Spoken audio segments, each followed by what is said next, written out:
大家好，我是会点生活的凌云霄。今天必须说件非常紧迫的事，如果您手头方便，现在就把家里管钱的那位叫过来一起听；不方便就点下分享键转到家庭群，因为这是跟咱们每个人的钱袋子都息息相关。为什么这么急？最近我身边好多老朋友在传，说3月开始去银行取钱要变天了。有人讲，以后取款超过一个数，柜员就得打破砂锅问到底，非问清楚钱要拿去干什么。要是答不上来，哪怕是自己存折里的钱，也一毛都取不出来。这话越传越邪乎，搞得很多长辈心里直打鼓。我辛辛苦苦攒了一辈子的养老钱，凭什么取出来还要看人家脸色？咱们频道的老朋友都知道，我最看不惯这种不清不楚的说法，让老百姓自己吓自己。所以今天我必须站出来，把这个事掰开揉碎了讲清楚，这说法到底是真是假？如果是真的，这个数到底是多少？银行问的问题该怎么答才算对？更重要的是，万一被问住了取不出钱该怎么办？这1年多来日子过得紧巴，就盼着存折里的养老钱能稳稳当当，想用的时候能痛痛快快拿出来。要是因为不懂规矩取钱被卡住，那得多憋屈。进入正题前，如果您觉得今天的内容有帮助，请给会点生活点个关注，点亮旁边的小铃铛。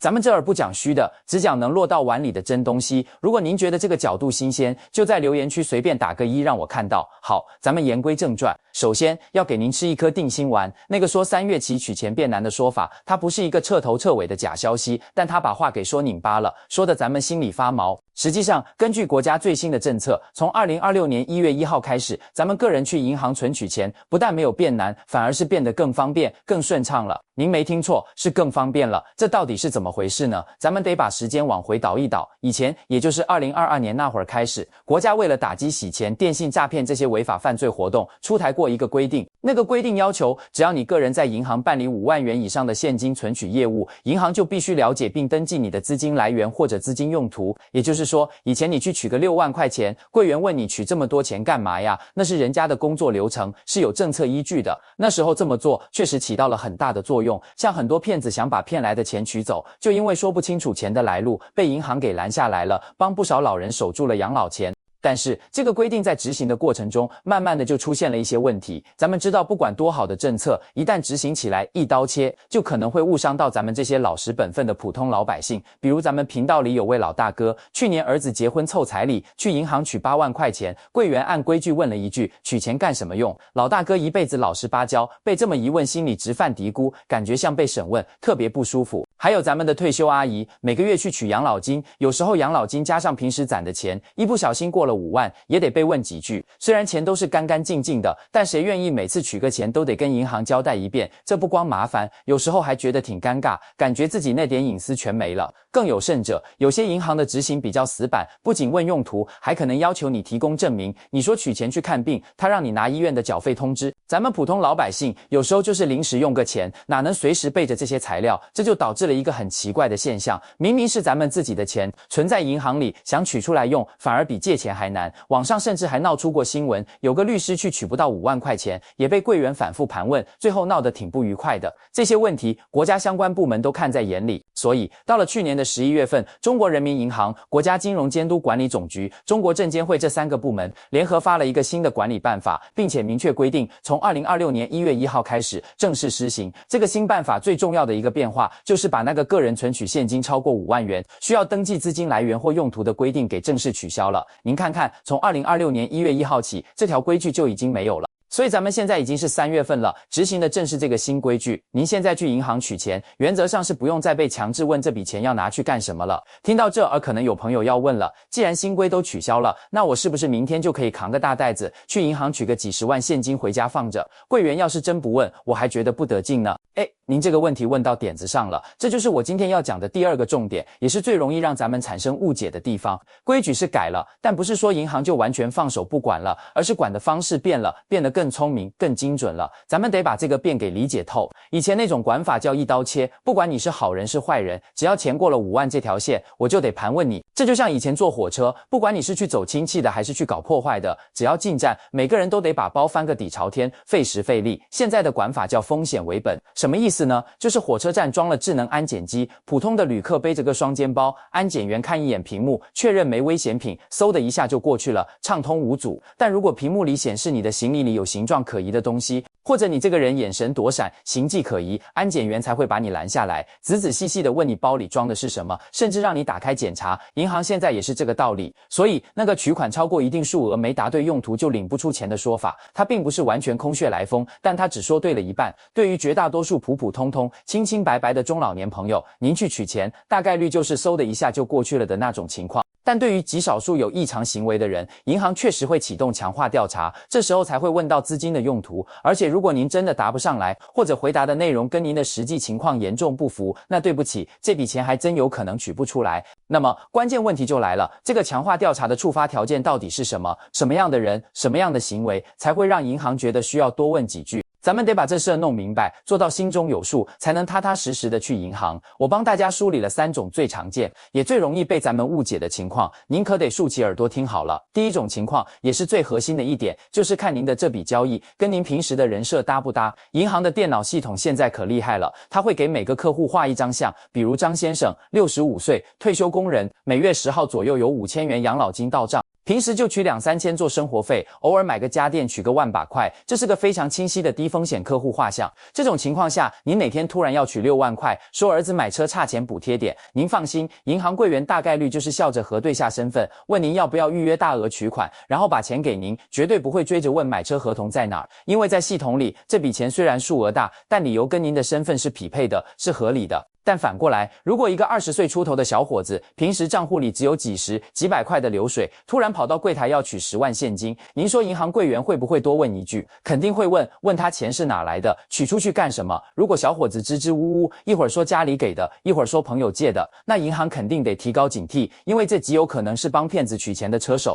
所以您看，重点不在于取了多少钱，而在于您这个人以及您取钱的行为，在银行系统里看起来正不正常。第二种容易触发问询的情况，是那些本身就涉及较高风险的业务。虽然咱们日常的存取款简化了，但有些业务，银行该调查的还是要调查。比如说，您来办理现金汇款，要给一个陌生的账户汇5万块钱以上，或者您要进行现钞兑换，把大量的人民币换成外币，银行还是需要对您进行尽职调查的，要登记您的身份信息，留存您的身份证件，因为这些业务本身就是洗钱或者诈骗的高发地带，银行严一点，其实也是在帮咱们守住钱袋子。第3种情况，也是最需要咱们留个心眼的，就是如果您的行为触及了反洗钱、反诈骗的那根红线。您比如说，您一进银行，神色就特别慌张，一边打电话一边说要取钱，而且说不清楚到底要干什么用，这种情形，柜员凭经验一看就知道，您8成是接到诈骗电话了。这时候他问您取钱干什么，不是在为难您，而是在救您。再比如，有的人为了规避监管，搞什么拆分交易，他明明想取20万，但他不一次取，而是分5天，每天来取4万9，您以为这样银行就看不出来了？现在银行的系统今朝呢，它会自动把您短期内关联的、分散的交易合并计算，一旦发现您有这种刻意规避的行为，系统立马就会把您标记为异常交易，不但会触发更严格的调查，甚至可能会影响到您账户的正常使用。所以咱们存取钱一定要大大方方的，是多少就是多少。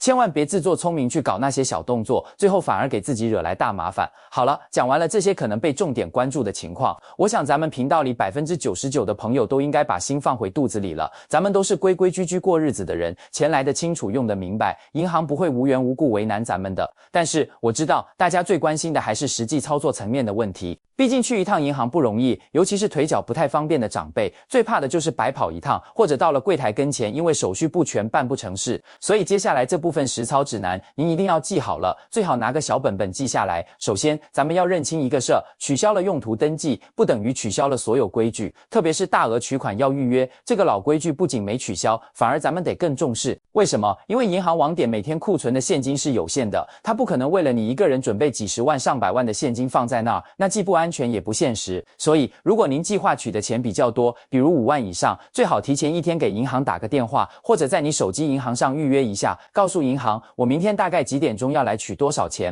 这样银行就能提前准备好现金，您第2天去了，柜员核对完身份，刷刷刷就把钱给您，大家都方便。至于多少钱算大额，不同的银行规定不太一样，有的银行5万以上建议预约，有的银行10万以上才强制预约。最稳妥的办法是，您下次去银行办事的时候，顺便问一下您常去的那家网点的工作人员，把这条规矩问清楚，存在手机里，以后心里就有谱了。其次就是代办业务的问题，很多叔叔阿姨腿脚不好，或者身体不舒服，会让子女拿着存折去银行帮忙取钱，这种情况手续就比本人来办要严格一些。您记得一定要让子女带上双方的身份证，也就是您本人的身份证和代办子女的身份证，还有您的存折或者银行卡。银行需要核实双方的代理关系，要查验代理人的身份，还要留存信息，这是对您存款安全负责。万一您的存折和身份证一起被坏人偷走了，别人想冒充您的子女来取钱，不就没那么容易了吗？所以理解归理解，但为了保险起见，咱们自己得记着，千万不能让子女空着手去，或者只带一张卡就去取钱。最后也是想重点强调的一点，就是咱们在面对银行工作人员的时候，心态要放平和。我经常听到有朋友抱怨说，最烦银行的人问东问西，我的钱我想怎么取就怎么取，凭什么告诉你？这话听着解气，但在实际生活中跟柜员置气，最后耽误的是您自己的事。给大家的建议是，咱们把心态调整一下，不要觉得人家是在审问你，要把这种沟通看作是合作。咱们把话说得好听一点，如果柜员真问您这笔钱准备做什么用呀？哪怕您知道新规取消了，也别拍桌子瞪眼睛，您可以大大方方笑眯眯地告诉他，嗨，家里孩子结婚，取点钱添置点东西，或者这不春天了吗？想把旧空调换了，就这么简单一句话，既说明了用途，又拉近了距离，人家一听合情合理，核验完身份，立马就把钱给您办了。您要是一上来就火冒三丈，你管我干什么用？我自己的钱，新规都取消了，你还问？这么一来，本来没事也变成有事了。柜员心里打个问号，这位怎么这么激动？是不是有什么隐情？本来能快速办结的业务，他反而会多看你两眼，多核实几遍，这不是给自己添堵吗？所以咱们的宗旨是小事不计较，大事不糊涂。在银行办业务，配合他们的工作，他们才能更好的为您服务。态度好一点，嘴巴甜一点，路才能越走越宽。另外还要提醒大家一句，虽然新规已经实施了，但可能会有个别偏远地区的小网点或者刚上岗的年轻柜员，对新规的学习和理解还不到位，可能还会习惯性的按照老规矩来问您。如果万一您碰上了这种情况，千万别跟人家吵架，您可以客气的提醒他一句，小伙子姑娘，咱们国家从今年1月1号起不是有新规定了吗？取5万以上不用登记用途了，你要不要跟你们领导确认一下？你这么一说，他既明白了你是懂行的人，也知道自己可能搞错了，自然会去核实。这样一来，问题解决了，双方都和和气气的。咱们聊了这么多，从政策变化聊到实操细节，就是想让朋友们明白一个道理，这日子越过越好，规矩也越来越人性化。国家出台这些新规，最终的目的不是为了卡咱们，而是为了在保护咱们资金安全的同时，让咱们生活得更方便。